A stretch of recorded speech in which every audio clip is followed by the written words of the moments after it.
Hello viewers, আমি রাবেয়া হোসেন আপনাদের সাথে আছি মন্ট্রিয়াল সংবাদ নিয়ে।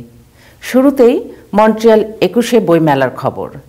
আগামী 22শে ফেব্রুয়ারি মারিয়ান হাই স্কুল মিলনায়তনে অনুষ্ঠিত হবে এই বইমেলা। আর এই বইমেলার সামগ্রিক প্রস্তুতি নিয়ে কথা বলেছেন বইমেলার মূল সমন্বয়ক শামসাদ রানা।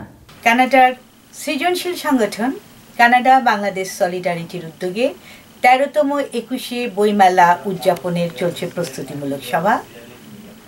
আগামী ২২ ফেব্রুয়ারি শনিবার ২০২৫ দিনব্যাপী ১৩তম ২১শে বইমেলা অনুষ্ঠিত করছে সিবিএস। এই মেলায় বরাবরের মতোই মন্ট্রিয়াল, টরন্টো, অটোয়া, নিউ ইয়র্কের লেখক সাহিত্যিকদের বই নিয়ে থাকছে প্রায় ১৫টির মতো স্টল। স্টলে আপনাদের প্রিয় বইগুলো পাওয়া যাবে। মেলা প্রাঙ্গণে অবস্থিত অস্থায়ী শহীদ মিনারে শহীদদের প্রতি পুষ্পমাল্য অর্পণের মধ্য দিয়ে মেলার উদ্বোধনী পর্ব অনুষ্ঠিত হবে। থাকছে শিশু কিশোরদের চিত্রাঙ্কন প্রতিযোগিতা, ক ও খ এই দুই গ্রুপে প্রতিযোগিতা অনুষ্ঠিত হবে। এছাড়াও থাকছে বই প্রকাশনী, থাকছে সেরা স্টল এবং ২১শে সম্মাননা পুরস্কার বিতরণী পর্ব। সন্ধ্যায় মনজ্ঞ সাংস্কৃতিক অনুষ্ঠানে থাকছে দেশবরেণ্য রবীন্দ্রসঙ্গীত শিল্পী রিজওয়ানা চৌধুরী বন্যা। এই সাংস্কৃতিক পর্বের উদ্বোধন হবে উদীচী মন্ট্রিয়ালের শিল্পীদের পরিবেশনার মধ্য দিয়ে। আর সঙ্গে থাকছে মন্ট্রিয়াল, টরন্টো, অটোয়া, নিউ ইয়র্কের বাচিক শিল্পী এবং সঙ্গীত শিল্পীদের গান, কবিতা এবং নৃত্য। আপনারা আমন্ত্রিত আমাদের বইমেলায়। বৃহত্তর চট্টগ্রাম সমিতি মন্ট্রিয়াল পার্ক ভিউ রিসেপশন হলে আয়োজন করে তাদের ২৮তম বর্ষপূর্তি অনুষ্ঠানে মূলত চট্টগ্রামবাসীরাই উপস্থিত ছিলেন। খলিলুর রহমান জুয়েলের ক্যামেরায় চলুন দেখে আসি অনুষ্ঠানের কিছু অংশ বিশেষ। শুভ শুভ শুভ দিন, চট্টগ্রাম সমিতির জন্মদিন। শুভ শুভ শুভ দিন, চট্টগ্রাম সমিতির জন্মদিন। শুভ শুভ শুভ দিন, চট্টগ্রাম সমিতির জন্মদিন।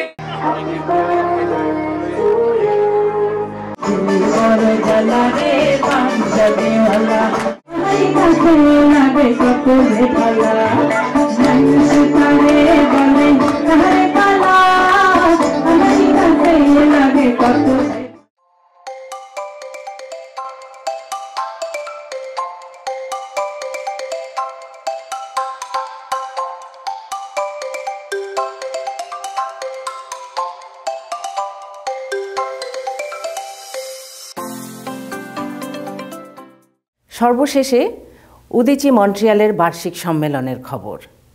গত ২৫শে জানুয়ারি স্থানীয় ক্যাফে রয়্যাল রেস্তোরাঁয় অনুষ্ঠিত এই সম্মেলনের মধ্য দিয়ে প্রায় এক যুগ পর নতুন কমিটি ঘোষণা করা হয়েছে। নতুন সভাপতি নির্বাচিত হয়েছেন ডক্টর সৈয়দ সাখাওয়াত হোসেন এবং সাধারণ সম্পাদক নির্বাচিত হয়েছেন সুপরিচিত সাংস্কৃতিক ব্যক্তিত্ব শর্মিলা ধর। সদেরা সুজনের ক্যামেরায় চলুন দেখি অনুষ্ঠানের কিছু অংশ।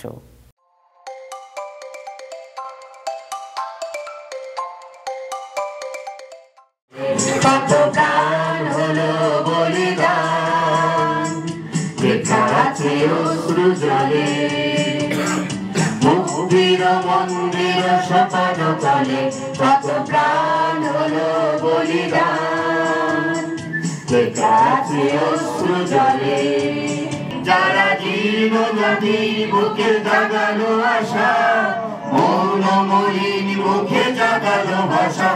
19 এপ্রিল আমরা শনিবার আমরা উদীচী পয়লা বৈশাখ করব। তারপরে খুব কম বয়সে আমি জয়েন্ট সেক্রেটারির দায়িত্ব পালন করেছি ঝালকাঠি উদীচীর।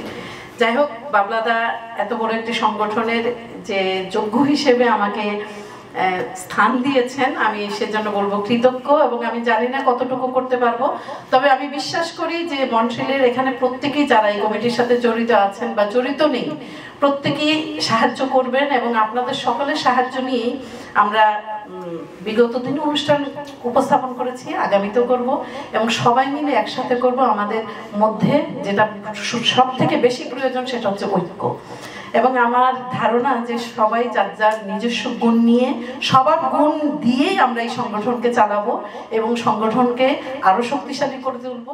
আমাদের বসুন্ধরা তাহার মাঝে আছে দেশে সকল দেশের সেরা ও সে স্বপ্ন দিয়ে তৈরি সে দেশ স্মৃতি দিয়ে ঘেরা এমন দেশটি কোথাও খুঁজে পাবে না গো তুমি সকল দেশের রানী সে যে আমার জন্মভূমি সে যে আমার জন্মভূমি।